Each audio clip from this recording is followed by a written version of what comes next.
One part of the sharing showcase is the library stories section. And in this section, we're inviting both libraries, people who work at libraries, and library users to post stories on how the library has had a positive impact on one's life. And as you can see, we have a number of stories submitted both by patrons and by staff from libraries. And to add a story to this section, you do not need to be logged into the website.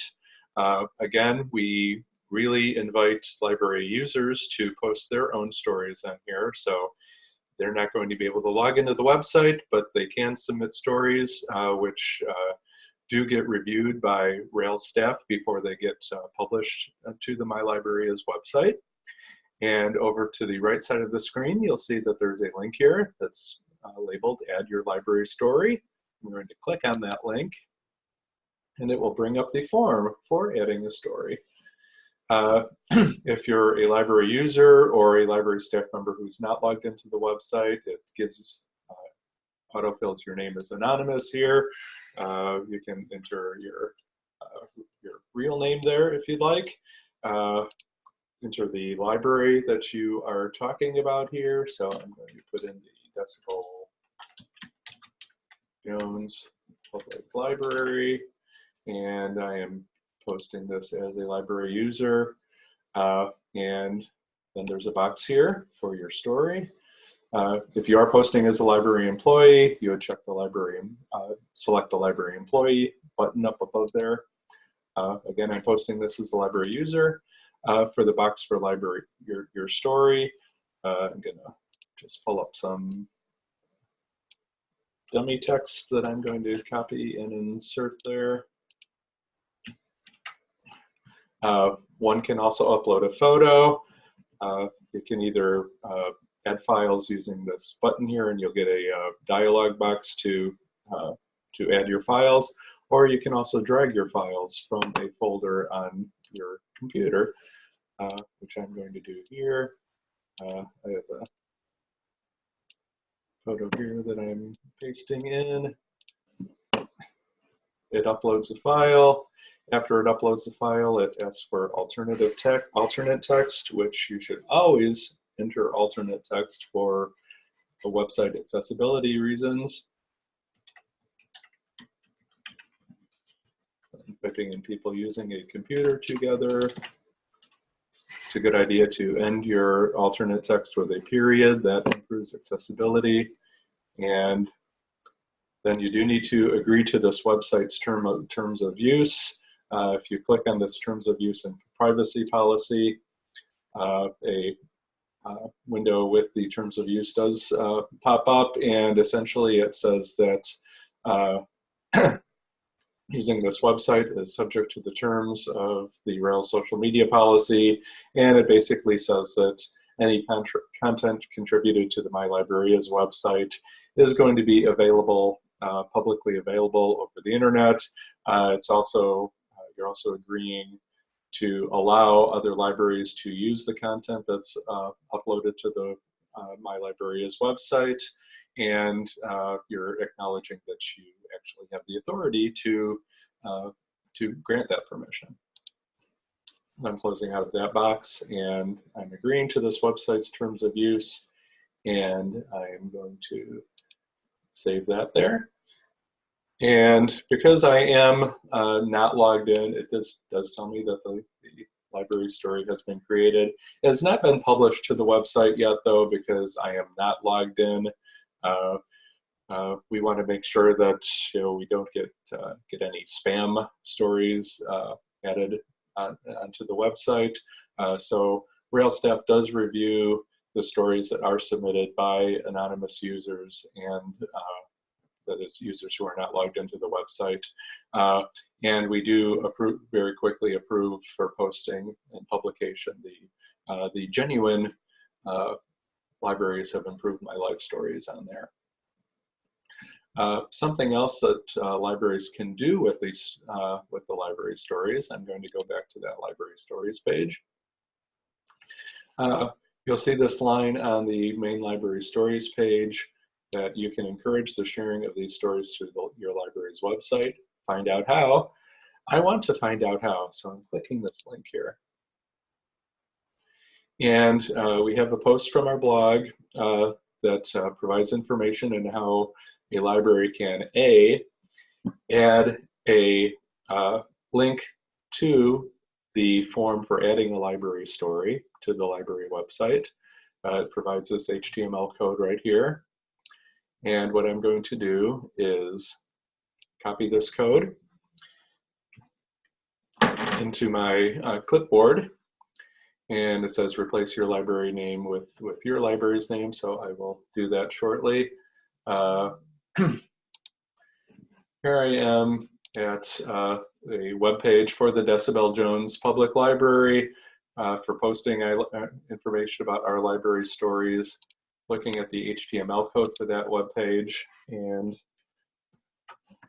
I paste that code that I copied from the My Library Is website. So I'm going to substitute Decibel Jones Public Library in there where it says your library name. And now I'm going to save my changes. And I go back to this web page and we have a link, Tell Your Story.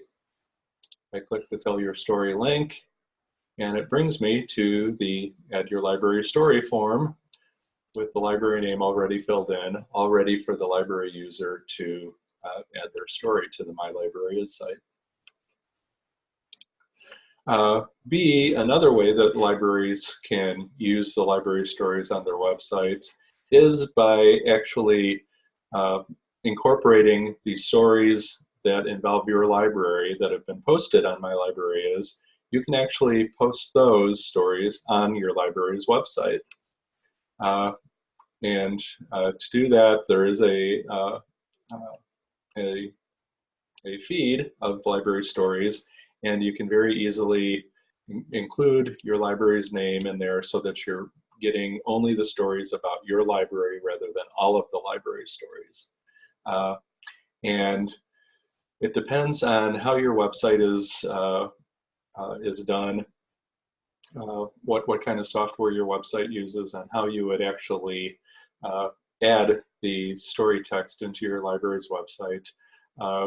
Certain content management systems, for example, Drupal and WordPress, have plugins that can be used to ingest content directly from a feed and import that into your website. For sites that do not have something like that, there is a very nice site called Feed2JS, which has a nice little tool there that you enter the address of a feed, and it generates JavaScript code that you can pretty much plug into a web page on any website. So what I'm going to do here is take the feed address, and I'm copying that into my clipboard, and I go into Feed to JavaScript and click on the Build tab. I'm entering the address of this RSS feed, and I am substituting, actually I'm going to use Northbrook Public Library here because I know that there are some stories for Northbrook. And that $20 is just HTML code for a space. So I'm going to leave those in there where I want a space to be. And I'm putting in Northbrook Public Library. It would help if I put the correct word in. And there are certain options that can be displayed here. In this particular situation, we don't want to display the feed channel. We want all of the items. We do want the item descriptions. We don't need the item author. We don't need the posting date. Everything else looks good here. And it gives us an opportunity to preview what it's going to look like. And it generates the preview here. And so here are the stories that would be displayed in the website once I paste in the code. That looks good to me. I'm closing that preview window and I'm clicking on the Generate JavaScript button.